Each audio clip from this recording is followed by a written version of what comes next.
قرآن مجید کا 3 سپارہ، اور اس کے اندر اللہ تبارک و تعالی نے اپنے بندوں سے کیا کچھ بات ارشاد فرمائی ہے، اس کے ضمن میں ایک مختصر سا خلاصہ۔ پہلی آیہ کریمہ میں اللہ کریم نے اس بات کا اظہار فرمایا ہے کہ بندے سارے میرے ہی ہیں، لیکن جب میں فضل کرتا ہوں تو کسی کو کسی پر فضیلت عطا کر دیتا ہوں۔ ارشاد فرمایا تلک الرسل، یہ رسولوں کی جماعت ہے، فضلنا بعضهم علی بعض، پر ہم نے بعض کو بعض پر فضیلت عطا کر دی۔ پہلی آیت 3 سپارے کی، رسول ہونے میں نبی ہونے میں سارے برابر ہیں، پر ہم نے بعض کو بعض پر فضیلت دے دی۔ فرمایا منہم من کلم اللہ ورفع بعضهم درجات، کیا خوبصورت انداز ہے۔ ارشاد فرمایا جا رہا ہے کہ ان میں سے کچھ ایسے ہیں جن سے اللہ نے کلام فرمایا ہے، اور بعض ایسے ہیں جنہیں اللہ نے درجوں میں اس سے بھی زیادہ بلندی عطا فرما دی۔ کوئی رہ فلک کو تیار گیا تے کوئی جا سدرات ہار گیا، ایک کالیاں زلفاں والا سی جڑا لنگر شاہ تو بھی پار گیا۔ انداز دیکھیے، فرمایا کچھ سے کلام کیا اور کچھ کو پھر میرے رب نے درجوں میں اور بلندی عطا فرما دی۔ اب اللہ جس کو بلندی عطا کرے وہ کتنی بلندی پہ گیا ہے اس کا کوئی اندازہ کر سکتا نہیں۔ تو میرے اللہ نے بھی نہ بات کھلی چھوڑ دی، فرمایا چلو حساب لگاتے رہو۔ اعلیٰ حضرت فرماتے ہیں کمان امکان کے جھوٹے نقطوں، تم اول اور آخر کے پھیر میں ہو، محیط کی چال سے تو پوچھو وہ کدھر سے آئے اور کدھر گئے تھے۔ وہ تو بات بڑی دور نکل گئی، تم ابھی تک اس چکر میں ہو کہ کہاں سے آئے اور کہاں گئے۔ محمد سر وحدت ہے، کوئی رمز ان کی کیا جانے، شریعت میں تو بندے ہیں حقیقت میں خدا جانے، اور نہ حلیمہ بید کھلا ہے یہ، نہ مقام میں چونو چرا ہے یہ، تو خدا سے پوچھ وہ کون تھے تیری عظمتیں جو بڑھا گئے۔ لباس آدمی پہنا تو جہان آدمی سمجھا، وہ مزمل بن کے آئے تھے تجلی بن کے نکلیں گے۔ تو پہلی آیت میں ہی اللہ تعالیٰ نے اپنے انبیاء کی اور اپنے محبوب کی عظمت کو بیان فرمایا ہے۔ پھر اللہ تبارک و تعالیٰ نے اس سے اگلی آیات کے اندر اپنی راہ میں خرچ کرنے کا حکم دیا، اور پھر آگے بڑھ کے نا اللہ تبارک و تعالیٰ نے اسی پارے میں وہ عظیم آیت ارشاد فرمائی جسے آیت الکرسی کہا جاتا ہے۔ آیت الکرسی میں اللہ تعالیٰ کی عظمتوں کا بیان ہے، شانوں کا بیان ہے، بلندیوں کا بیان ہے، اور اس کے کمال اختیار اور کمالات کا بیان ہے۔ اور یہ وہ خوبصورت آیہ کریمہ ہے آیت الکرسی۔ یہ حدیث آپ نے آج رٹ لینی ہے، یہ رٹ لینی ہے آپ نے حدیث، اور اتنی پکی رٹنی ہے کہ میرا مشورہ ہے کہ بچوں کے کانوں میں بھی بتانی ہے کہ یہ کام بھولنا نہیں۔ نبی پاک علیہ السلام نے فرمایا جو ہر فرض نماز کے بعد آیت الکرسی پڑھے گا نا، وہ مرنے سے پہلے پہلے جنت میں اپنا مقام دیکھ لے گا۔ اب اس سے بڑی فضیلت کیا ہوگی کہ مرنے سے پہلے پہلے۔ امام سیوطی علیہ رحمہ نے اس حدیث کو نقل فرمایا۔ اللہ کریم نے نا آیت الکرسی کے فوراً بعد ارشاد فرمایا لا اکراہ فی الدین، اس دین میں سختی کوئی نہیں۔ تو یا اللہ پھر کیا ہے؟ وہ جو کافر بڑا اعتراض کرتے ہیں نا کہ دین تلوار سے پھیلا ہے، تو دین ان لوگوں نے فوجوں کے ذریعے پھیلایا ہے۔ تو اللہ تبارک و تعالیٰ نے 3 پارے کی آیت نمبر 256 میں وضاحت فرما دی کہ دین میں کوئی جبر نہیں ہے۔ ہاں ہم نے صورتحال واضح کر دی ہے، حق بیان کر دیا ہے۔ اب جو بندہ انکار کرے گا اس حق کا وہ شیطان کے ساتھ ہے، اور جو ایمان لے آئے گا تو پھر اس نے ایک مضبوط چیز کو پکڑ لیا ہے، اور اس مضبوط چیز کو پکڑا ہے جس نے کبھی کھلنا نہیں ہے۔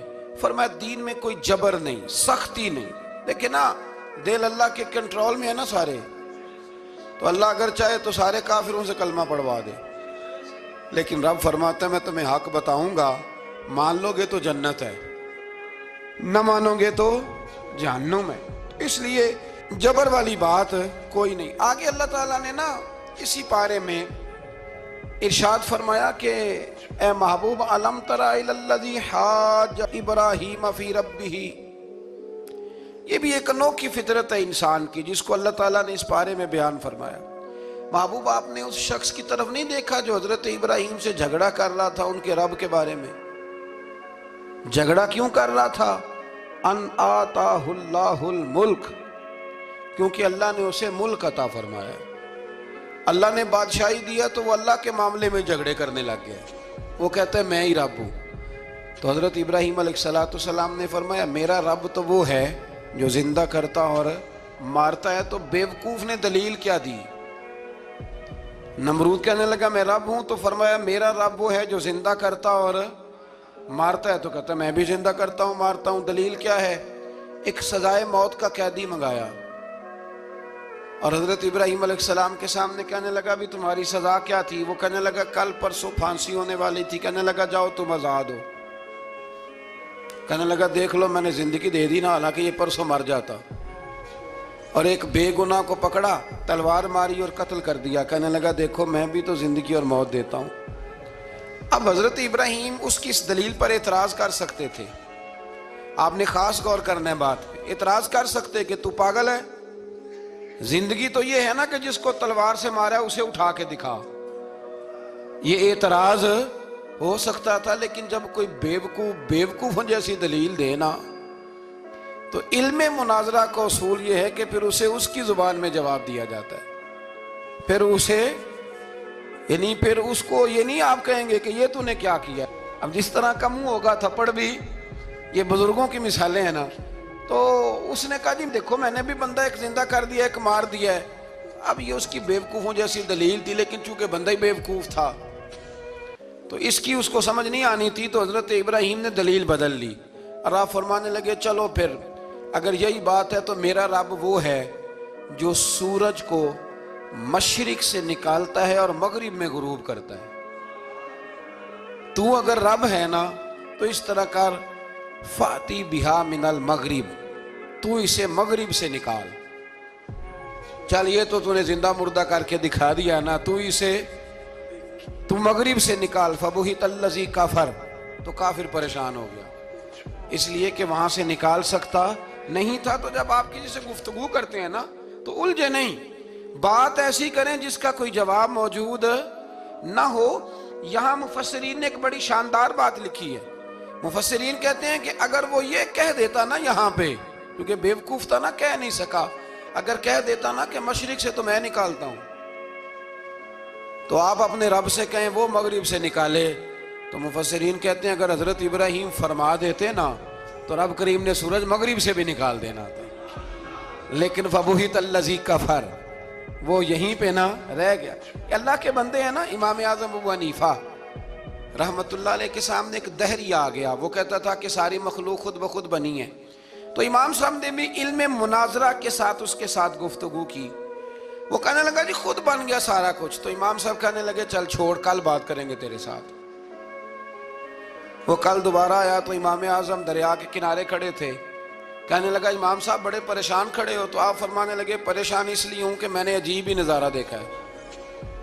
ابھی ایک درخت خود بخود کٹا ہے اور خود بخود اس کے تختے بن گئے، خود بخود رندہ چلا ہے، خود بخود کشتی بن گئی ہے، خود بخود دریا میں اتری ہے، اور خود بخود کچھ بندوں کو ادھر لے کے آنے لگ گئی ہے، کچھ کو یہاں سے ادھر لے کے جانے لگ گئی ہے، سارا کچھ خود۔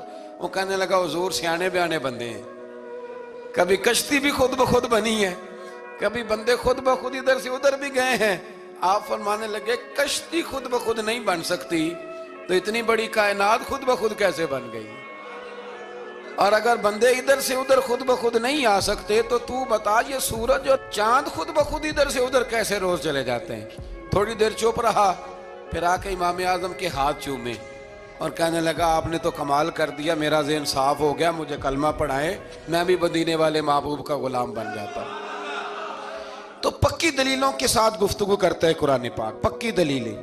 یہ آیت سبق یہ دیتی ہے کہ آپ کسی سے بات کریں تو، اب چونکہ سپارہ لمبا ہے بات رہ نہ جائے، پر یہ مضمون اتنا شاندار ہے کہ میرا یہاں رکنے کو دل کرتا ہے۔ وہ ہمارا نظریہ یہ ہے کہ امام کے پیچھے سورۃ فاتحہ نہیں پڑھنی۔ اگرچہ جو پڑھتے ہیں اس پر کوئی سخت فتویٰ نہیں ہم دیتے، بعض آئمہ پڑھتے ہیں، لیکن سمجھانے کے لیے امام اعظم ابو حنیفہ رحمۃ اللہ علیہ کی رائے ہے کہ امام کے پیچھے سورۃ فاتحہ نہیں پڑھنی۔ ہمارے پاس دلیل ہے، قرآن کہتا ہے جب قرآن پڑھا جائے تو خاموشی سے سنو، اور حضور کا فرمان موجود ہے مصنف ابن ابی شیبہ میں کہ امام کی قرات ہی مقتدی کی قرات ہے۔ بزرگ کہتے ہیں کہ دلیل اس طرح کی دو کہ سامنے والے کے ذہن تک بات پوری اتر جائے، آپ اسے سمجھا پائیں۔ امام صاحب نے جب یہ بات ارشاد فرمائی تو کچھ لوگ آپ سے مناظرہ کرنے آ گئے، 15-20 لوگ تھے، ایک ادھر سے بولتا پڑھنی چاہیے سورت امام کے پیچھے، ایک ادھر سے بولتا پڑھنی چاہیے، ایک ادھر سے بولتا۔ تو امام اعظم ابو حنیفہ فرمانے لگے تم سارے پڑھے لکھے لوگ ہو، یہ گفتگو کا طریقہ ہے؟ اس طرح بات کرتے ہیں کسی کے سامنے؟ میں اکیلا ہوں اور تم 15 لوگ ہو، کوئی ادھر سے بولتا ہے کوئی ادھر سے بولتا ہے، طریقہ کرو کوئی بات کا۔ وہ چپ کر گئے، کہنے لگے ویسے ٹھیک تو ہے، ہم تو غیر مہذب ہو گئے۔ تو امام صاحب کہنے لگے ایک بندے کو منتخب کرو، وہ میرے سامنے آئے۔ انہوں نے ایک بندہ منتخب کر لیا، وہ کہنے لگا جناب یہ ہمارا نمائندہ ہے، یہ اگر جیت گیا تو ہم سارے جیت گئے، یہ اگر ہار گیا تو ہم سارے۔ امام صاحب کہنے لگے کیوں منتخب کیا؟ کہنے لگے جی سارے بولیں گے تو سمجھ نہیں نہ آئے گی کوئی کیا کہہ رہا ہے، کوئی کیا کہہ رہا ہے، کوئی کہاں ہے کوئی کہاں ہے۔ تو امام صاحب کہنے لگے میرا بھی مسئلہ یہی ہے، ایک الحمدللہ رب العالمین پہ ہے اور دوسرا صراط الذین انعمت علیہم پہ ہے۔ تو میں بھی کہہ رہا ہوں کہ جو امام آگے لگا لیا نا اس پر اعتبار کرو، اس پر اعتبار کرو۔ تو دلیل وہ دیں کہ جو دلیل سامنے والے کے ذہن میں اتر جائے۔ چلیں جی تھوڑا آگے چلتے ہیں۔ اللہ کریم نے نا آگے ایک اور مثال بیان کی۔ یہ جو بہت سارے لوگوں کے دلوں میں خیال آتا ہے نا قبروں میں جائیں گے ہڈیاں گل جائیں گی سڑ جائیں گی تو کیسے اٹھیں گے، تو اسی پارے کی آیت نمبر 259 میں اللہ تعالیٰ نے ہمارا وہ مسئلہ بھی حل کیا اور 2 واقعات تفصیل کے ساتھ تیسرے پارے میں بیان فرمائے۔ اللہ کریم فرماتے ہیں کہ کیا آپ نے اس شخص کو نہیں دیکھا کہ جو ایک ایسی بستی پر سے گزرا وَهِيَ خَاوِيَةٌ عَلَىٰ عُرُوشِهَا، جو اپنی چھتوں کے بل گری پڑی تھی، یعنی بستی تباہ ہو گئی تھی۔ وہ آدمی وہاں سے گزرا، وہ حضرت عزیر علیہ السلام تھے۔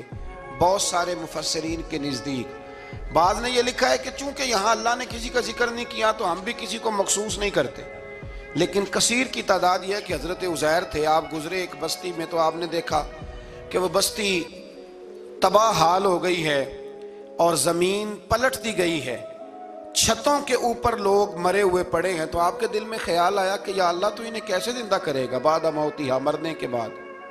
خیال آیا، اللہ کریم نے نا انہی پہ موت طاری کر دی، حضرت عزیر علیہ السلام پہ۔ ان کے پاس تھوڑا سا کھانا تھا، ایک گدھا تھا، درخت کے نیچے لیٹ گئے گدھے کو باندھ کے۔ اللہ تعالیٰ نے ان پر نیند طاری کی اور وہ 100 سال تک سوتے ہی رہے۔ وہ بے آباد بستی آباد ہو گئی، وہاں شہر آباد ہو گیا، دنیا آباد ہو گئی، زمانہ آباد ہو گیا۔ آپ جب سوئے تو آپ کی عمر مبارک 40 سال تھی، 100 سال کے بعد اٹھے، ثم بعثا، جب اٹھے قال کم لبثت، اللہ نے فرمایا کتنی دیر سوئے؟ قال لبثت یوما او بعد یوم، کہنے لگے یا ایک دن سویا ہوں یا دن کا تھوڑا سا حصہ۔ تو رب کریم نے فرمایا نہیں، آپ تو 100 سال تک سوئے رہے۔ فرمایا وہ دیکھو ذرا گدھے کی طرف، وہ گدھا جو تھا نا ان کا وہ گل سڑ گیا، ہڈیاں بکھر گئیں، اور وہ جو کھانا تھا نا پھل تھے، شربت تھا، سالن تھا، اس کا حال یہ ہے کہ لم یتسنہ، وہ باسی بھی نہیں ہوا۔ یہ ہے میرے رب کی قدرت، جس نے پہلے گل سڑ جانا تھا وہ باسی بھی نہیں ہوا، اور وہ گدھا اس کی ہڈیاں بھی بکھر گئیں۔ تو رب کریم نے فرمایا سمجھ آئی ہے میں مردے کیسے زندہ کروں گا؟ عرض کی یا اللہ ایسی سمجھ آئی ہے جو کبھی بھولے گی بھی نہیں۔ 100 سال تک سوئے رہے۔ یہ بڑا لطیف واقعہ ہے۔ حضرت عزیر علیہ السلام اٹھ کے نا تو اپنے گھر گئے تو کوئی پہچانتا ہی نہیں تھا۔ ایک بوڑھی اماں جس کی عمر بہت زیادہ ہو گئی تھی اس کو جا کے سلام لی تو آپ فرمانے لگے اس اماں سے یہ عزیر کا گھر ہے؟ تو اماں فرمانے لگی ہاں ہے تو عزیر کا، لیکن وہ تو 100 سال پہلے غائب ہوئے، دوبارہ آئے ہی نہیں۔ آپ فرمانے لگے اماں میں ہوں عزیر۔ اماں کہنے لگی کہ عزیر کی تو ہر دعا قبول ہوتی تھی، اگر آپ عزیر ہیں نا تو دعا کریں، میری ٹانگیں جواب دے گئی ہیں، آنکھوں سے نظر نہیں آتا، آپ دعا کریں، اگر آپ واقعی عزیر ہیں تو اللہ مجھے شفا دے دے گا۔ تو حضرت عزیر نے دعا کی تو رب نے انہیں شفا دے دی۔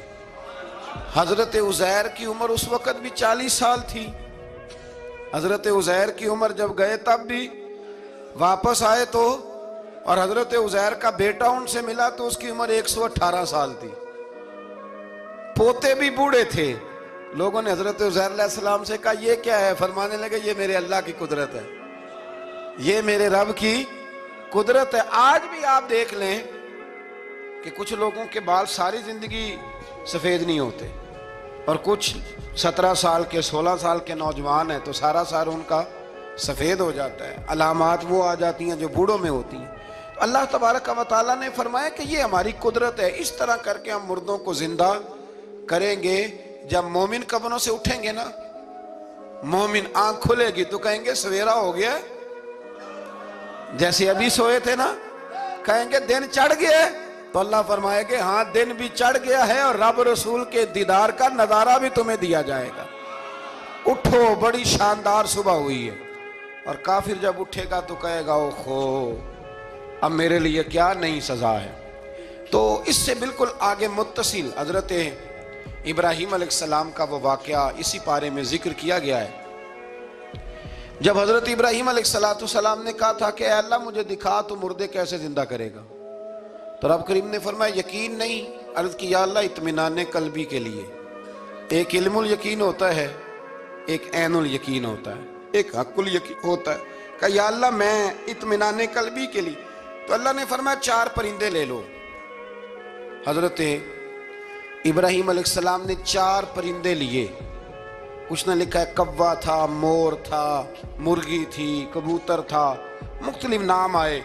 وہ 4 پرندے لیے، پھر ان کو ذبح کیا، پھر ان کا قیمہ بنایا، پھر گوشت ایک دوسرے میں مکس کیا، پھر 4 مختلف پہاڑیوں پہ رکھا۔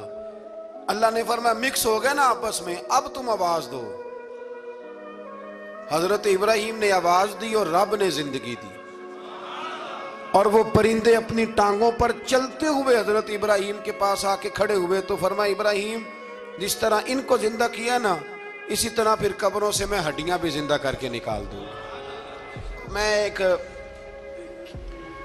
فلسفی کو پڑھ رہا تھا، یہ ہمارے جدید دور کے فلسفی بڑے عجیب باتیں کرتے ہیں۔ وہ کہتے ہیں جی ہوا ایسی چلتی ہے کہ انسان قبر میں ہوتا ہے تو ہڈیاں گل سڑ جاتی ہیں تو کوئی بھی نہیں بچتا، اور پھر آپ کہتے ہیں کہ کچھ کو عذاب ہوتا ہے کچھ کو ثواب ہوتا ہے۔ تو قبر کے اندر جب مردے چلے گئے تو آپ یہ بھی کہتے ہیں بعض لوگ کہ ایک ایک قبر سے 70 اٹھیں گے تو ایک کو عذاب ہو رہا ہے ایک کو ثواب ہو رہا ہے، یہ کیا ماجرا ہے؟ ہمارے بزرگوں نے جواب دیا ہے، ہمارے بزرگوں نے یہ جواب دیا ہے کہ یہ ہوائیں، یہ فضائیں، یہ ساری اللہ کی قدرت ہے۔ ہر آدمی کو ٹھنڈ لگ جاتی ہے سردیوں کے موسم میں۔ میں نے کچھ ایسے بندے دیکھے ہیں، بلکہ کوئی مجھے کہے گا تو میں دکھا دوں گا، ساری سردیاں سویٹر نہیں پہنتے، پھر فوت ہو جاتے ہیں۔ اور کئیوں نے 6 پہنے ہوتے ہیں، پھر بھی دانت کے ساتھ دانت بج رہا ہوتا ہے، وہ کہتے ہیں توبہ توبہ بڑی ٹھنڈ ہے۔ یہ بھائی آب و ہوا ایک ہی ہے، لیکن وجود کے اثر قبول کرنے کے معاملات بھی اور ہی ہیں۔ یہی معاملہ قبر میں ہوگا۔ لیکن حضرت عزیر علیہ السلام کے گدھے نے بھی آب و ہوا لکھی اور کھانے نے بھی، تو گدھا گل سڑ گیا پر کھانا گلا سڑا۔ دوسری بات یہ کہ قبر میں بندے اکٹھے ہیں تو کسی کو عذاب تو کسی کو ثواب۔ تو امام جلال الدین سیوطی رحمۃ اللہ علیہ فرماتے ہیں 2 بھائی اگر ایک پلنگ پہ سوئے ہوں، ایک خواب میں لاہور ہوتا ہے دوسرا پشاور ہوتا ہے، سوئے کہاں ہوتے ہیں؟ اکٹھے ایک پلنگ پہ۔ وہ ایک کہتا ہے میں رات کو لاہور تھا، اور دوسرا کہتا ہے نہیں تو غلط کہہ رہا میں تو پشاور تھا، تو ہوتے کہاں ہیں؟ تو اگر ایک جگہ پہ آپ موجود ہیں اور اللہ تبارک و تعالیٰ نے آپ کو روحانی طور پر کہیں کا کہیں پہنچا دیا ہے، تو اسی طرح قبروں میں بھی اگر کسی کو عذاب ہوگا تو ہو ہی جائے گا، اللہ معاف کرے، اور اگر کسی پہ رحمت ہوگی تو وہ بھی انشاءاللہ ہو ہی جائے گی۔ تھوڑا سا آگے بڑھتے ہیں۔ پھر اللہ تبارک و تعالیٰ نے نا اپنی راہ میں خرچ کرنے کی بات ارشاد فرمائی۔ فرمایا اگر تم میری راہ میں خرچ کرو گے تو میں تمہیں 700 گنا کر کے واپس کروں گا۔ اللہ کی راہ میں خرچ کریں گے تو کتنا ملے گا؟ یہاں بھی معاملہ یقین کرنے کا ہے۔ قوم کو یقین آ جانا کہ ڈبل ہو جائیں گے تو ساری قوم لٹ جاتی ہے. اگر اتنا یقین ہو جائے نا ڈبل ہو جائیں گے تو لٹ جاتی ہے. تو اگر یہ بھی یقین ہو جائے نا کہ 700 گنا ہو جائیں گے تو پھر بھی میرا خیال یہ ہے کہ قوم لٹنے کو تیار ہو سکتی ہے. لیکن وہاں لٹ کے برباد ہوتے ہیں. رب رسول کے رستے میں لٹیں گے تو آنے والی نسلوں کو بھی اللہ آباد فرما دے گا, اللہ آباد کر دے گا آنے والی نسلوں کو. تو میرے دوستو تھوڑا سا آگے جب ہم اس پارے میں چلتے ہیں تو اللہ تبارک و تعالیٰ نے 2 باتیں ارشاد فرمائیں. ایک تو ارشاد فرمایا کہ شیطان تمہیں نا 2 چیزوں کے بارے میں اکثر ورگلاتا ہے. ایک تمہیں کہتا ہے کہ کنجوسی کرو, فقر تنگ دستی ہو جائے گی اگر خرچ کرو گے, اور دوسرا تمہیں کہتا ہے بے حیائی کرو. اللہ نے فرمایا یہ 2 کام تم نے کرنے نہیں, نہ تم نے بخل کرنا ہے اور نہ تم نے بے حیائی کرنی. اور پھر آگے جا کے ارشاد فرمایا کہ دانائی بڑی حکمت ہے, عقل مندی بڑی حکمت ہے, زندگی دانائی سے گزارو. یؤتی الحکمت من یشاء, اللہ جسے چاہتا ہے حکمت عطا کرتا ہے. ومن یؤت الحکمت فقد اوتی خیرا کثیرا, اور جسے اللہ نے دانائی دی نا عقل, اللہ فرماتا ہے اسے ہم نے خیر کثیر عطا کی. کام سارے ہی ہو جاتے ہیں پر جو عقل کے ذریعے کیا جائے نا, شیخ سعدی نے کہا تھا اگر تیرے پاس 1 من علم ہے نا تو 10 من عقل کی بھی ضرورت ہے, پھر وہ علم آگے پہنچتا ہے. 10 من 1 من شعور کے ساتھ دانائی کے ساتھ میرے نبی کریم علیہ السلام نے نا بڑی دانائی کے ساتھ دین پھیلایا ہے, بڑی حکمت کے ساتھ, بڑی خوبصورتی کے ساتھ. حضور نے ایک شخص نے آ کے کہا یا رسول اللہ صلی اللہ تعالی علیہ وسلم میں 5 نمازیں نہیں پڑھ سکتا, 2 پڑھوں گا.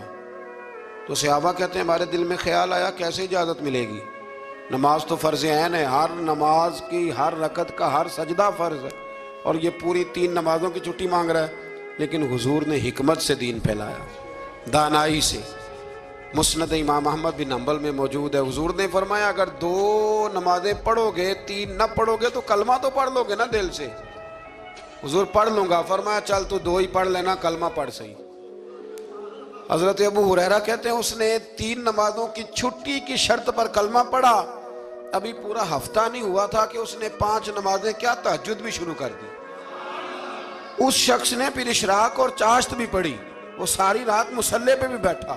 لہٰذا دانائی کے ساتھ گھر بھی آپ کا حکمت سے چلے گا, دانائی سے چلے گا, دکان بھی آپ کی حکمت اور دانائی سے چلے گی.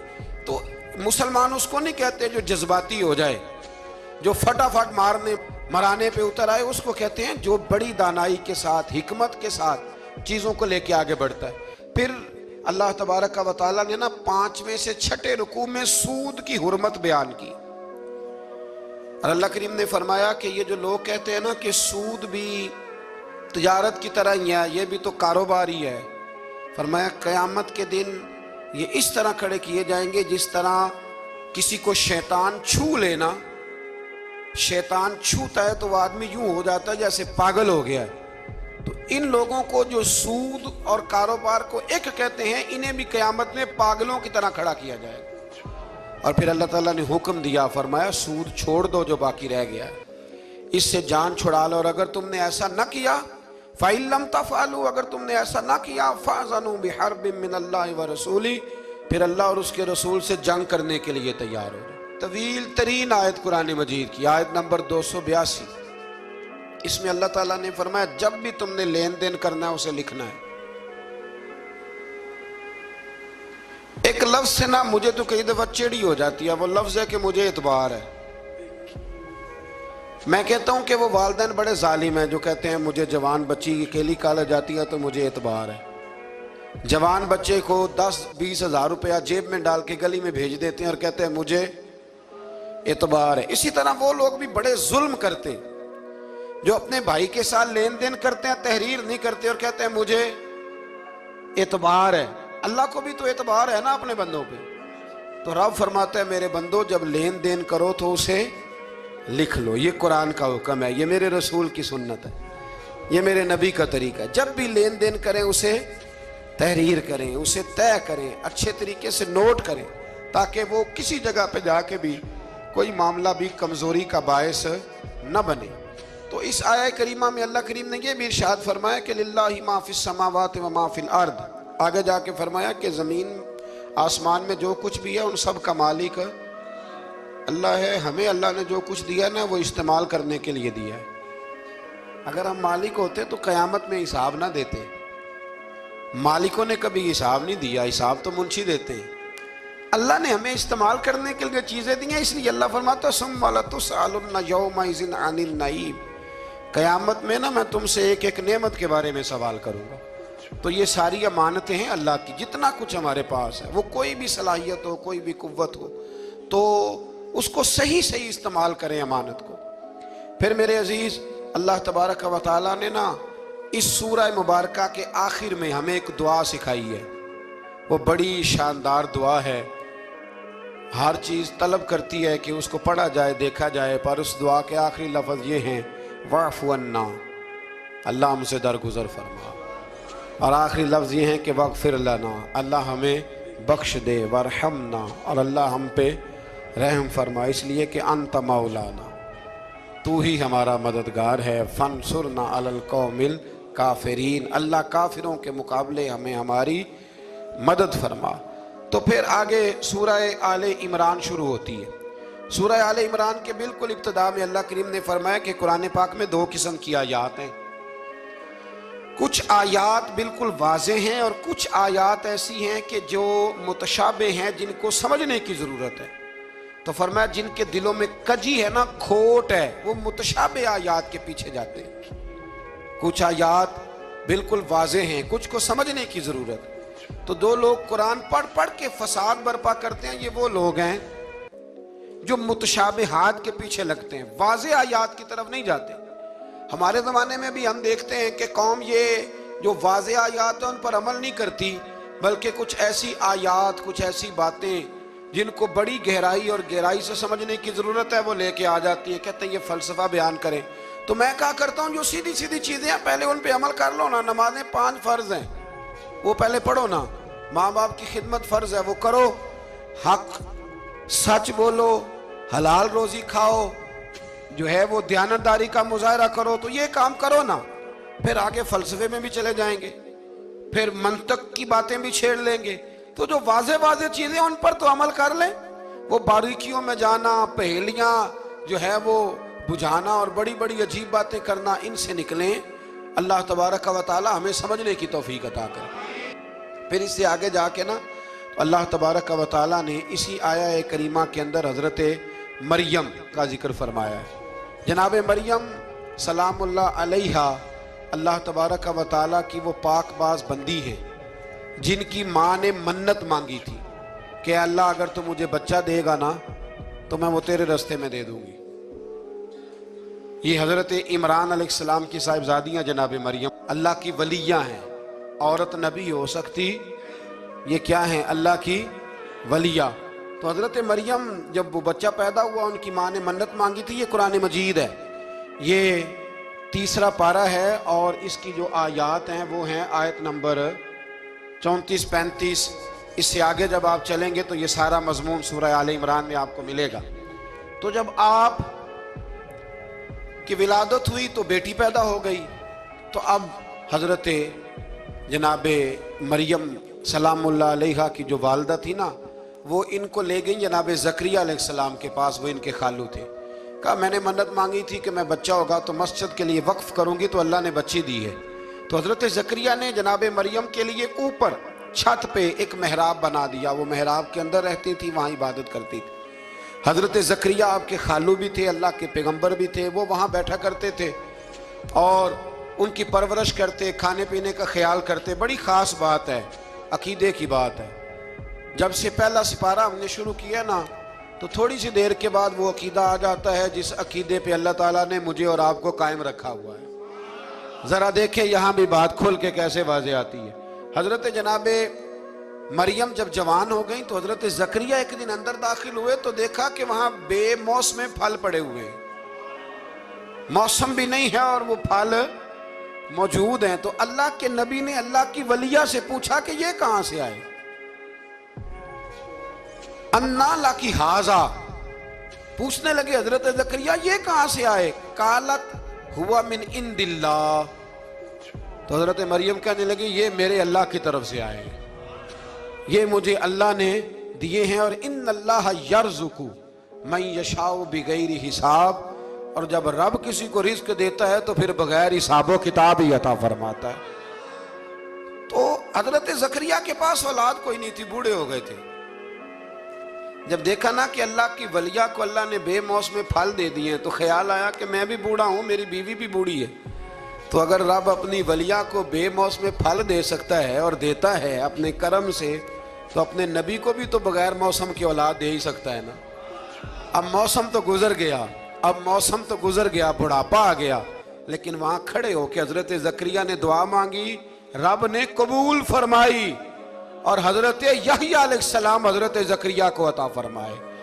تو اگر ولیہ کی محراب کے پاس کھڑے ہو کہ اللہ کے نبی دعا مانگے تو رب قبول فرماتا ہے, تو ہم داتا علی اجمیری کے مزار پہ جا کے دعا مانگے, تو ہم غوث اعظم جیلانی کے مزار پہ جا کے دعا مانگے, تو امام شافعی فرماتے ہیں جب بھی کوئی مشکل پیش آتی ہے میں امام اعظم کے مزار پہ جاتا ہوں اور قریبی مسجد میں 2 نفل پڑھ کے ان کے مزار پہ دعا مانگتا ہوں, اللہ میری ہر مشکل کو آسان فرما دیتا ہے.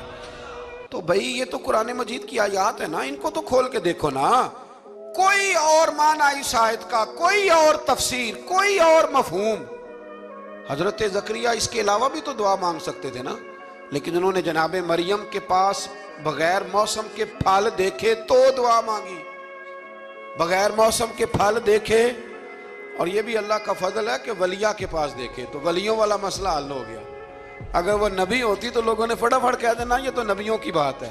تو میرے بھائی اگر کسی کو بغیر موسم کا پھل چاہیے تو کسی ولی اللہ کے پاس جائے, کسی اللہ کے نیک بندے کے پاس جائے, رب بے موسم پھل بھی عطا کرتا ہے. تو پھر اللہ تبارک و تعالیٰ نے آگے جا کے نہیں آیات میں ارشاد فرمایا کہ ہم نے جناب مریم کو بغیر شادی کے بیٹا بھی عطا کیا, اور بیٹا بھی وہ عطا کیا کہ جو اللہ کے نبی ہے, اور بیٹا بھی وہ دیا جنہوں نے پنگوڑے میں باتیں کرنی شروع کر. یہ میری خواہش ہے کہ یہ آیتیں آپ نے ضرور پڑھنی ہیں. یہ آیت نمبر 39 اور 40, انہی پر میں بھی بات ختم کر رہا ہوں. حضرت عیسیٰ کی شان رب کریم نے بیان فرمائی, یہ اللہ کا قرآن ہے, یہ اللہ کا قرآن ہے. ان کی شان کیا ہے کہ حضرت عیسیٰ علیہ السلام فرماتے ہیں کہ میں نا مٹی کی مورت بناتا ہوں, پھر اس میں پھونک مارتا ہوں, مٹی کا پرندہ بنا کے اس میں پھونک مارتا ہوں میں. پھونک حضرت عیسیٰ مارتے ہیں, اور جناب عیسیٰ کہتے ہیں وہ اللہ کے حکم سے اڑنا شروع کر دیتا ہے. پھونک کس نے ماری, اڑایا کس نے؟ وہ اتنی سی بات ہے, اس کو سمجھ لیں. حضرت عیسیٰ کہتے ہیں میں مٹی کی مورت بنا کے اس میں پھونک مارتا ہوں تو اللہ کے حکم سے زندہ ہو جاتی ہے, اڑنے لگتی ہے. حضرت عیسیٰ فرماتے ہیں میں تندرست کرتا ہوں مادرزاد اندھوں کو, لا علاج کوڑوں کو, اور میں مردے بھی زندہ کرتا ہوں, کرتا اللہ کی اجازت کے ساتھ. اور اسی آیت میں حضرت عیسیٰ فرماتے ہیں کہ میں تمہیں بتاتا ہوں جو تم کھا کے آتے ہو, اور وہ بھی بتاتا ہوں جو تم گھر میں چھوڑ کے آتے ہو. تو حضرت عیسیٰ علیہ السلام مٹی کا پرندہ بنا کے پھونک مارے تو رب اس میں جان پیدا کر دے, مردے میں جان بھی پیدا کرتے ہیں. اور پھر حضرت عیسیٰ مادرزاد اندھ اور کوڑوں کو آنکھیں بھی دیتے ہیں اللہ کے حکم سے. اور پھر حضرت عیسیٰ علیہ السلام مردہ بھی زندہ کرتے ہیں اس کی اذن سے. جو کھا کے آتے ہیں وہ بھی بتاتے ہیں, جو چھوڑ کے آتے ہیں وہ بھی بتاتے ہیں. تو یہ تو حضرت عیسیٰ کی شان ہے. یہ حال ہے ان کے غلاموں کا, تو میری سرکار کا عالم کیا ہوگا, میری سرکار کا عالم کیا ہوگا. ایک جملہ میرے اعلیٰ حضرت کا, اور بات بڑی اعلیٰ, فرمانے لگے حضرت عیسیٰ علیہ السلام تو پھونک مار کے مردہ زندہ کرتے ہیں نا, تو فرماتے ہیں میرے نبی تو ایک نظر دیکھ لیں تو مردہ دل کو زندہ کر دیا کرتے, مردہ دل. اور پھر ایک حدیث سن لیں تاکہ بات اور واضح ہو جائے. حضور نے فرمایا علماء امتی کا انبیاء بنی اسرائیل, میری امت کے علماء بھی اسی طرح ہوں گے جس طرح بنی اسرائیل کے نبی ہوتے تھے. تو اگر حضرت عیسیٰ کے اندر یہ طاقت ہے تو میرے محبوب کے غلاموں میں بھی بڑی طاقت ہے. حضرت آصف بن برخی اگر تخت لا سکتے ہیں تو غوث اعظم بھی بیڑی اوپر اٹھا لیتے ہیں. اس لیے عقیدہ اور نظریہ قرآن ہے، حدیث ہے. ہم چونکہ پڑھتے نہیں، توجہ نہیں کرتے، تو لوگ ہمیں فٹافٹ، آپ یقین کریں بڑے صاف ستھرے انداز میں لوگ